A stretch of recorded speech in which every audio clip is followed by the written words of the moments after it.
দেখেন এই বাজেটে আমি সবথেকে বড় প্রবলেম যেটা বলবো যে কিছু কিছু সিগন্যাল রং, যেরকম এডুকেশনের খাত থেকে টাকা কাটাটা is a wrong signal. Second বলবো যে তাদের ইনফ্রাস্ট্রাকচারের ইনভেস্টমেন্ট আমার মনে হয় একেবারেই নেগলিজিবল, খুব কম প্রজেক্টসের মধ্যে হাত দিচ্ছে।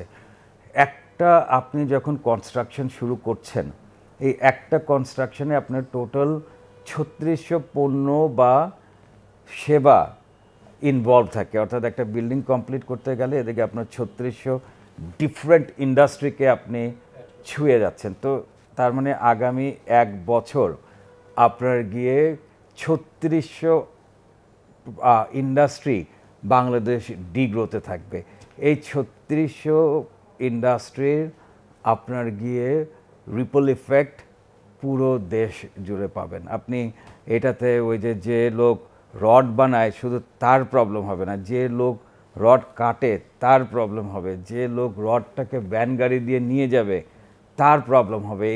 এটার এক্সটেন্সিভ একটা ড্যামেজ এই বছর হবে। আগামী বছর থেকে হয়তো পলিটিক্যাল গভর্নমেন্ট এসে এটাকে রিপেয়ার করার চেষ্টা করবে। এখন থেকে এই ২ বছরের ড্যামেজটা আমাদেরকে রিকভার করতে ৩-৪ বছর সময় লেগে যাবে। বাট এর মধ্যে যেটা হবে, অনেক মিডিয়াম সাইজের ফ্যাক্টরি বন্ধ হয়ে যাবে, অনেক ছোট ছোট ব্যবসায়ী বন্ধ হয়ে যাবে। তো আমরা যেটা বারবার বলি, এগুলো অ্যাকচুয়ালি মানুষকে মিথ্যা কথা বলে আমরা তাদেরকে দিয়ে ইনভেস্টমেন্ট করাই, নিজের বাড়িঘর মর্টগেজ রেখে তাদেরকে দিয়ে ইনভেস্টমেন্ট করাই, কিন্তু একটা ক্লাস অফ আপনার গিয়ে নতুন উদ্যোক্তা হারিয়ে যাবে।